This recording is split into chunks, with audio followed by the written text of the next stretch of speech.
வணக்கம். நமது டிவியின் இரவு நேர பிரதான செய்திகளோடு இணைந்திருக்கின்றோம். செய்திகளோடு இணைந்து கொள்ளும் நான் ஷலோமி நாகேந்திரன். விரிவான செய்திகளுக்குள் செல்ல முன்னர் முதலில் தலைப்புச் செய்திகள்.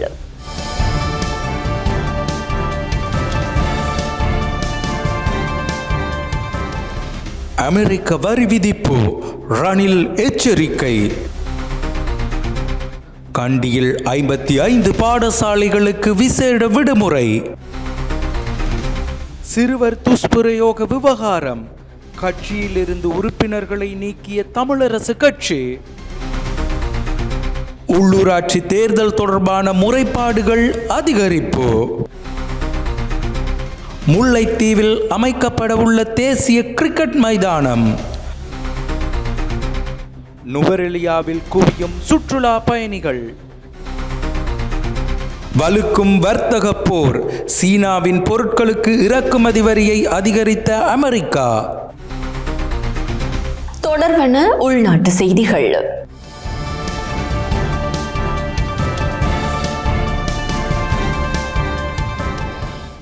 அமெரிக்காவின் வரி விதிப்பு தொடர்பில் முன்னாள் ஜனாதிபதி ரணில் விக்ரமசிங்க எச்சரிக்கை விடுத்துள்ளார். அமெரிக்காவின் புதிய வரி கொள்கையால் இந்த நாட்டில் 1 லட்சத்திற்கும் மேற்பட்ட வேலைகள் இழக்கும் அபாயம் இருப்பதாக முன்னாள் ஜனாதிபதி ரணில் விக்ரமசிங்க தெரிவித்துள்ளார். இவ்விடயம் தொடர்பில் அவர் வெளியிட்டுள்ள விசேட அறிக்கையிலே இதனை கூறினார். இதன்போது இந்த விடயத்தினை அவசர நிலையாக கருத வேண்டும் எனவும், புதிய அமெரிக்க வரி கொள்கை தொடர்பாக அரசாங்கம் எடுத்து வரும் நடவடிக்கைகள் குறித்து நாட்டிற்கு தெரிவிக்க வேண்டும் எனவும் முன்னாள் ஜனாதிபதி குறிப்பிட்டார். அத்துடன் கடன் வாங்கும் தொகை அதிகரிக்கும் எனவும் முன்னாள் ஜனாதிபதி சுட்டிக்காட்டினார். மேலும் பொருளாதாரத்தின் வளர்ச்சி விகிதம் குறையக்கூடும் எனவும் முன்னாள் ஜனாதிபதி எச்சரிக்கை விடுத்துள்ளார். அரசு சேவையின் முன்மாதிரியான நிறுவனமாக மாறி பொறுப்புகளை நிறைவேற்றுவோம் என ஜனாதிபதியின் செயலாளர் தெரிவித்துள்ளார். ஜனாதிபதி அலுவலக ஊழியர்கள் தமிழ் சிங்கள புத்தாண்டுக்கு பிறகு புதிய வருடத்திற்கான பணிகளை ஆரம்பிக்கும் நிகழ்வு இன்று முற்பகல் ஜனாதிபதி அலுவலகத்தில் ஜனாதிபதியின் செயலாளர் கலாநிதி நந்திக சனத் குமார் நாயக்க தலைமையில் நடைபெற்றது. ஜனாதிபதியின் செயலாளர் ஜனாதிபதி பணிக்குழாமிற்கு புத்தாண்டு வாழ்த்துக்களை தெரிவித்ததுடன் அவர்களுடன் சுமூகமான உரையாடலிலும் ஈடுபட்டார். பின்னர் ஜனாதிபதி பணியாளர்களிடையே உரையாற்றிய ஜனாதிபதியின் செயலாளர், நாட்டில் புதிய மாற்றத்தை ஏற்படுத்துவதன் மூலம் புதிய நாட்டை உருவாக்கும் ஜனாதிபதியின் திட்டத்தை வலுப்படுத்த இந்த ஆண்டு அரச சேவையில் உள்ள அனைவருக்கும் புதிய ஆற்றலுடன் உறுதியுடனும் செயற்படுவார்கள் என எதிர்பார்ப்பதாக தெரிவித்தார். அரச சேவையில் முன்மாதிரியான நிறுவனமாக மாறுவதன் மூலம் புதிய மனப்பாங்குகளை வளர்த்து கொண்டு தங்களுக்கு வழங்கப்படும் பொறுப்புகளை முறையாக நிறைவேற்றுமாறு ஜனாதிபதியின் செயலாளர் ஊழியர்களுக்கு அழைப்பு விடுத்தார்.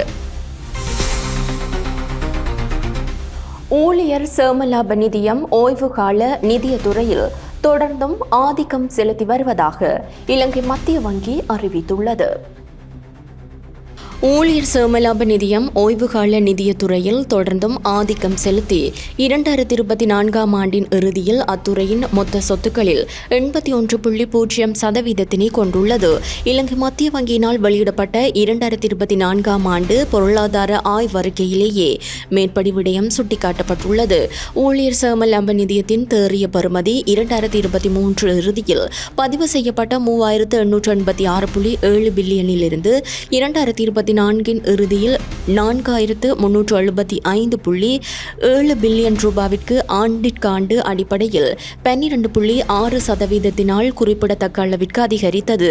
நிதியத்தில் ஏற்பட்ட இவ்வளர்ச்சிக்கு முதலீடுகள் ஊடாக உருவாக்கப்பட்ட வருமானமும் 2024 ஆண்டு செய்யப்பட்ட நேர்கணியமான தேறிய பங்களிப்புகளும் முக்கிய காரணங்களாக அமைந்தன.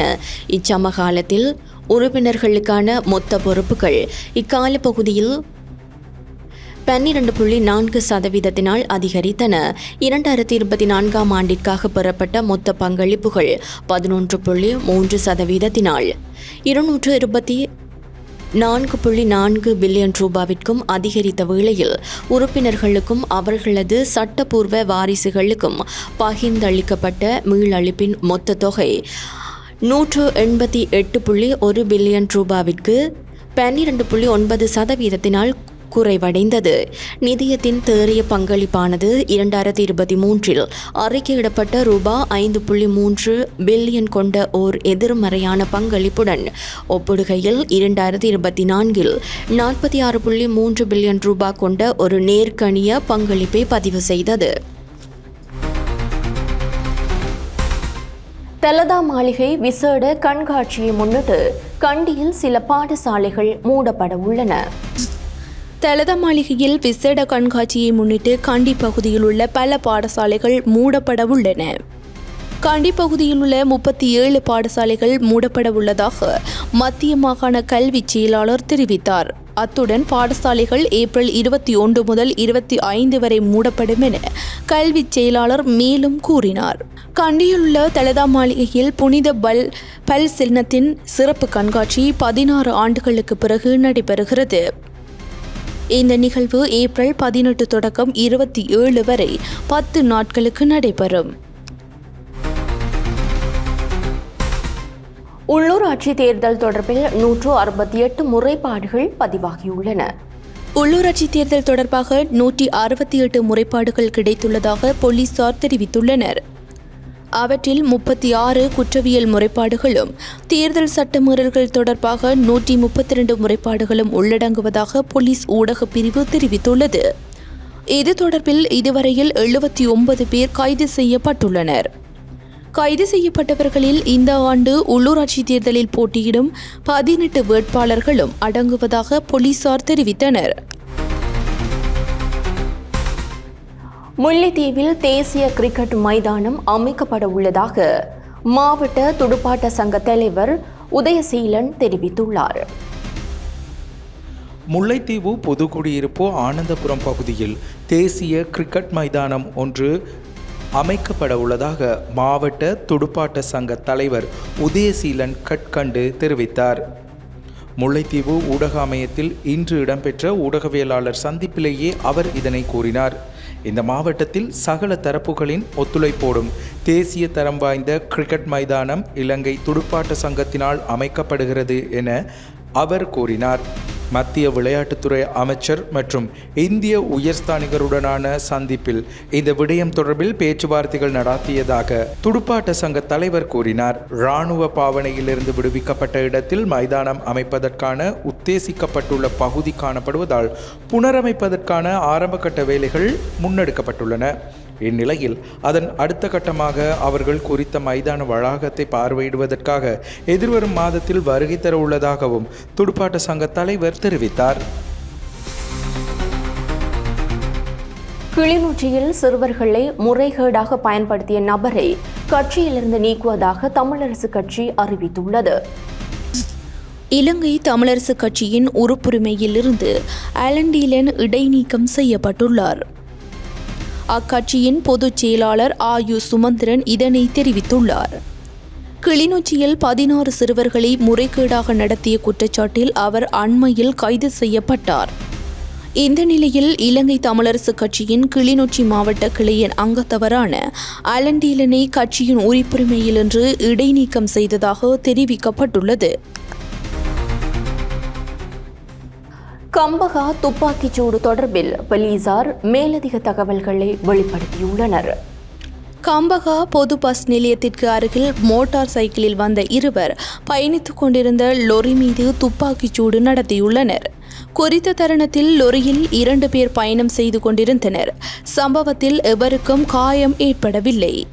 கனேமுள்ள சஞ்சீவ கொலை தொடர்பில் குற்றம் சாட்டப்பட்ட அபிஸ்கமெல்லி என்பவரின் சித்தி மகன் மீதே இவ்வாறு இலக்கு வைத்து துப்பாக்கி பிரயோகம் மேற்கொண்டுள்ளதாக போலீசார் சந்தேகம் வெளியிட்டனர்.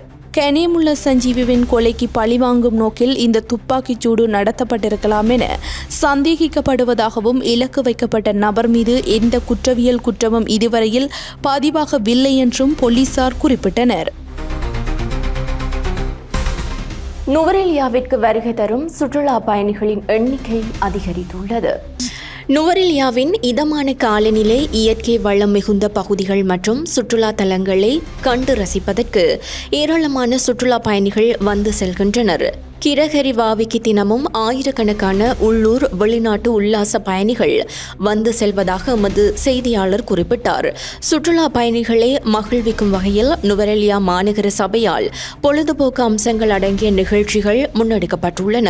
சுற்றுலா பயணிகள் ஓய்வு எடுப்பதற்கு ஏற்ப சகல வசதிகளுடன் கூடிய ஏராளமான விடுதிகளும் அப்பகுதிகளில் காணப்படுகின்றமை குறிப்பிடத்தக்கது. கலிப்சோ ரயில் சேவையினூடாக 2.1 மில்லியன் ரூபாய் வருமானம் ஈட்டப்பட்டுள்ளது. நானுமொயாவிலிருந்து எல்ல வரையில் பயணிக்கும் சுற்றுலா பயணிகளுக்கான அறிமுகப்படுத்தப்பட்ட கலிப்ஸ்டோ ரயில் சேவையினூடாக 2.1 மில்லியன் ரூபாய் வருமானமாக ஈட்டப்பட்டுள்ளதாக ரயில்வே திணைக்களம் தெரிவித்துள்ளது. இதேவேளை சித்திரை புத்தாண்டை முன்னிட்டு சொந்த இடங்களுக்கு சென்றவர்கள் கொழும்பை வந்தடைவதற்காக நாளை மறுதினம் முதல் எதிர்வரும் 20ஆம் தேதி வரை விசேட ரயில் சேவைகள் முன்னெடுக்கப்படும் என ரயில்வே பொது முகாமையாளர் தம்மிக்க ஜெயசுந்தர கூறினார். இதேவேளை புனித தலதா மாளிகை ஜாத்திரையை முன்னிட்டு நாளை மறுதினம் முதல் கொழும்பிலிருந்து கண்டிக்கு தினமும் 8 ரயில் சேவைகள் முன்னெடுக்கப்படும் எனவும் அவர் குறிப்பிட்டார். புத்தளம், தலவில, கட்பிட்டி, பவள பாறைகளை பாதுகாப்பதற்கு வனவிலங்கு திணைக்களம் நடவடிக்கை எடுத்துள்ளது. புத்தளம், தலவில, கல்பிட்டி, பவளப்பாறைகளை பாதுகாப்பதற்கு வனவிலங்கு திணைக்களம் நடவடிக்கை எடுத்துள்ளது. தலவில, கல்பிட்டி, பவளப்பாறைகள் தொடர்பாக அண்மையில் புத்தளம் மாவட்ட ஒருங்கிணைப்பு குழு கூட்டத்தில் ஆராயப்பட்டது. இப்பவளப்பாறைகள் இலங்கையின் சமுத்திர கரையோரத்தில் மிகவும் பெருமதியான பவளப்பாறைகளாக கருதப்படுகின்றன. புத்தளம் கடற்பிராந்தியத்தில் ஆலங்குடாவிலிருந்து துடாவ வரையான கடற்பிராந்தியம் உலகின் பல்வேறு உயிரினங்கள் காணப்படும் கடற்பிரதேசமாக அடையாளம் காணப்பட்டுள்ளது. அம்பாறையில் அரச கடமைக்கு இடையூறு ஏற்படுத்திய பழக்கடை உரிமையாளருக்கு எதிராக வழக்கு தாக்கல் செய்யப்பட்டுள்ளது. அரச கடமைக்கு இடையூறு ஏற்படுத்திய பழக்கடை உரிமையாளருக்கு சரீர பிணையில் செல்ல கல்முனை நீதிவான் நீதிமன்றம் உத்தரவிட்டுள்ளது. அம்பாறை மாவட்டம் சாய்ந்தமருது சுகாதார வைத்திய அதிகாரி பிரிவுக்குட்பட்ட பழக்கடைகளின் நிலைமை தொடர்பில் கிடைக்கப்பெற்ற முறைப்பாடொன்றிற்கமைய நேற்று சாய்ந்தமருது சுகாதார வைத்திய அதிகாரி தலைமையிலான பொது சுகாதார பரிசோதகர்கள் குழு பிரதான வீதியில் உள்ள பழக்கடை ஒன்றினை திடீர் பரிசோதனை மேற்கொள்வதற்காக சென்றிருந்தனர். இதன்போது பழக்கடையின் உரிமையாளர் என தன்னை அடையாளப்படுத்திக் கொண்ட நபர் தனது கடையினை பரிசோதனை செய்ய வேண்டாம் என தடுத்ததுடன் வாக்குவாதத்திலும் அங்கு சென்ற சாய்ந்தமருது சுகாதார வைத்திய அதிகாரி தலைமையிலான பொது சுகாதார பரிசோதகர்களின் ஈடுபட்டு கடமையை செய்ய விடாது இடையூறு ஏற்படுத்தியுள்ளார். இதனைத் தொடர்ந்து சாய்ந்தமருது போலீசாருக்கு முறைப்பாடு செய்யப்பட்டதுடன் போலீசாரின் உதவியுடன் கடையின் உரிமையாளர் கைது செய்யப்பட்டு பின்னர் குறித்த பழக்கடை உரிமையாளருக்கு எதிராக அன்றைய தினம் வழக்கு தாக்கல் செய்யப்பட்டது.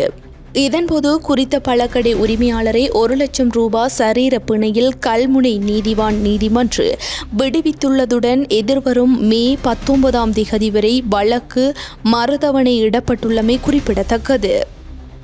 மேலும் குறித்த பழக்கடையை மீள் பரிசோதனை செய்து ஏதேனும் குறைபாடுகள் மற்றும் சுகாதார சீர்கேடுகள் காணப்படும் பட்சத்தில் கல்முனை நீதிவான் நீதிமன்றுக்கு அறிக்கை சமர்ப்பிக்குமாறு கல்முனை நீதிவான் நீதிமன்றம் உத்தரவு பிறப்பித்துள்ளமை குறிப்பிடத்தக்கது. அம்பாறையில் ஐஸ் போதைப் பொருளுடன் ஒருவர் கைது செய்யப்பட்டுள்ளார். அம்பாறை இரக்காமம் பகுதியில் 810 கிராம் ஐஸ் போதைப் பொருளுடன் வியாபாரி ஒருவரை நேற்றிரவு கைது செய்ததாக போலீசார் தெரிவித்துள்ளனர். அம்பாறை விசேட புலனாய்வு பிரிவினருக்கு கிடைத்த தகவலை அடுத்து போலீஸ் நிலைய பொறுப்பதிகாரி தலைமையிலான குழுவினருடன் விசேட புலனாய்வு பிரிவினர் இணைந்து மேற்கொண்ட சுற்றிவளைப்பின் போது போதைப்பொருள் வியாபாரியின் வீட்டை முற்றுகையிட்டனர். நேற்றிரவு 11 மணியளவில் இந்த சோதனை முன்னெடுக்கப்பட்டது. இதன்போது விற்பனைக்காக வைக்கப்பட்டிருந்த 810 கிராம் ஐஸ் போதைப் பொருளை மீட்டதுடன் 32 வயதான ஒருவரும் கைது செய்யப்பட்டுள்ளார். சம்பவத்தில் கைது செய்யப்பட்ட நபர் நீண்ட காலமாக போதைப்பொருள் வர்த்தகத்தில் ஈடுபட்டு வந்துள்ளதாகவும் இவரை விசாரணையின் பின்னர் நீதிமன்றத்தில் ஆஜர்படுத்த நடவடிக்கை எடுத்துள்ளதாகவும் போலீசார் தெரிவித்தனர். தொடர்வது சர்வதேச செய்தி.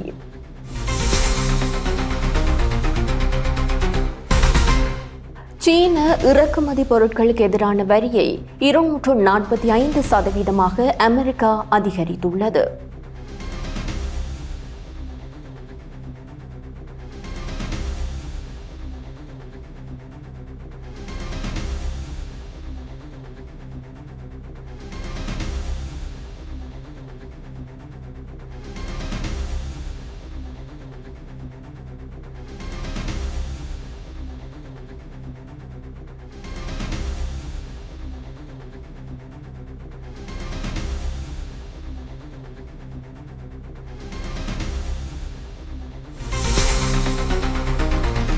தொடர்வது விளையாட்டுச் செய்தி.